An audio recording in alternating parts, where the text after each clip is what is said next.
नमस्कार दोस्तों। आज मैं आपको माता लक्ष्मी के माली के घर नौकरानी बनकर रहने की कथा सुनाने वाला हूं। पौराणिक काल की बात है। एक बार भगवान विष्णु के मन में धरती लोक पर विचरण करने की इच्छा हुई। जब वो पृथ्वी लोक पर जाने हेतु तैयारी करने लगे तो माता लक्ष्मी ने भी उनके साथ भ्रमण पर जाने हेतु आग्रह किया, परंतु भगवान विष्णु ने पहले तो मना कर दिया, लेकिन माता लक्ष्मी के बार बार आग्रह करने पर उन्होंने यह शर्त रखी कि वो भ्रमण के दौरान पृथ्वी लोक पर उत्तर दिशा की ओर बिल्कुल भी नहीं देखेंगी। माता ने उनके इस शर्त को सहर्ष स्वीकार कर लिया और फिर दोनों धरती लोक की ओर निकल पड़े। दोनों जब पृथ्वी लोक पहुंचे तो कुछ समय पूर्व हुए बारिश के कारण पृथ्वी लोक का नज़ारा बड़ा ही मनमोहक था। चारों ओर हरियाली, रंग बिरंगे फूलों से पटी पड़ी पृथ्वी लोक की रमणीयता देखते ही बनती थी।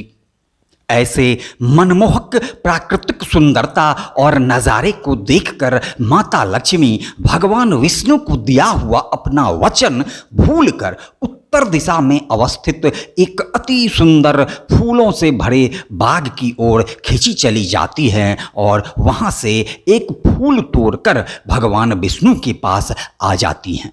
जब भगवान विष्णु माता लक्ष्मी के हाथों में उस बगीचे से तोड़कर लाए हुए फूल को देखते हैं तो वो बहुत दुखी और क्रोधित हो जाते हैं और माता लक्ष्मी को अपने वचन की याद दिलाते हैं।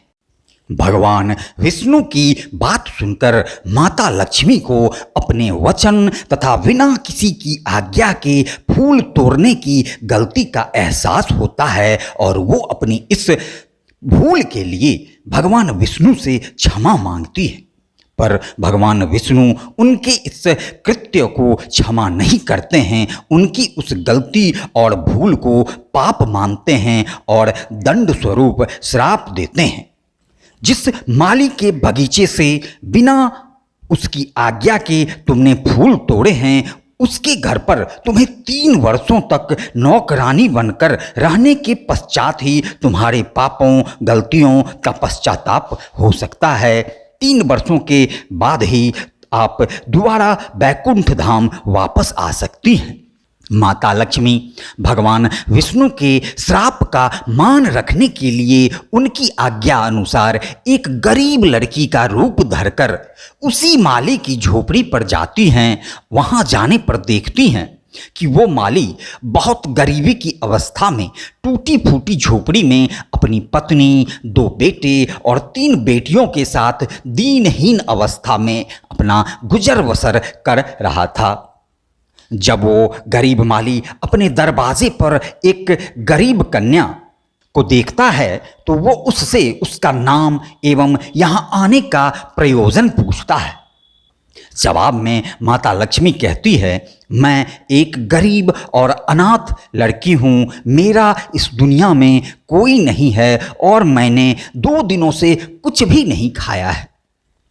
उस गरीब लड़की की बात सुनकर माली को दया आ जाती है। उसने माता लक्ष्मी को अपनी झोपड़ी में रहने की अनुमति देते हुए कहा कि वो सपरिवार जो भी रूखा सूखा खाता है उसे भी वही खिला पाएगा, जैसा वह और उसके बच्चे कपड़े पहनते हैं वैसा ही वस्त्र आदि उस गरीब कन्या को भी दे पाएगा। भगवान विष्णु के श्राप का मान रखने के लिए माता लक्ष्मी ने पूरे 3 वर्ष के लिए उस गरीब माली की झोपड़ी में शरण ले ली। माता लक्ष्मी के उस गरीब कन्या के रूप में माली की झोपड़ी में रहने के साथ ही उस गरीब माली की किस्मत भी बदलने लगी। दिनों दिन उसकी आय बढ़ने लगी, जिससे उसने पहले तो एक गाय खरीदी, फिर धीरे धीरे करके ज़मीन, घर, कपड़े, गहने एवं अन्य सुख सुविधाओं की चीज़ों से परिपूर्ण हो गया। वह गरीब माली और उसका पूरा परिवार सदैव इसे उस गरीब कन्या के भाग्य का ही प्रतिफल मानते थे, इसलिए उस गरीब कन्या का पूरा ख्याल रखते थे। इस तरह 3 वर्ष बीत गए।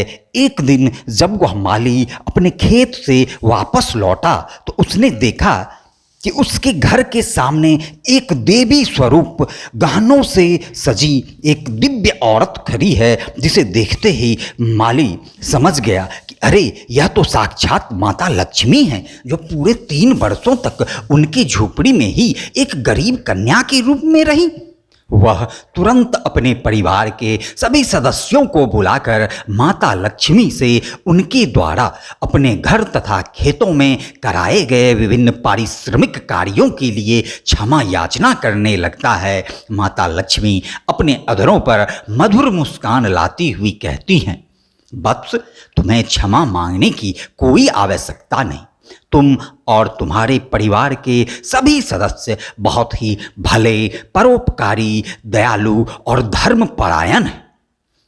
तुम सर्वदा धन्य धान्य से परिपूर्ण रहो। यह वरदान देकर माता लक्ष्मी भगवान विष्णु द्वारा भेजे गए रथ में सवार होकर वैकुंठ धाम को वापस लौट जाती है। बोलिए माता लक्ष्मी की जय।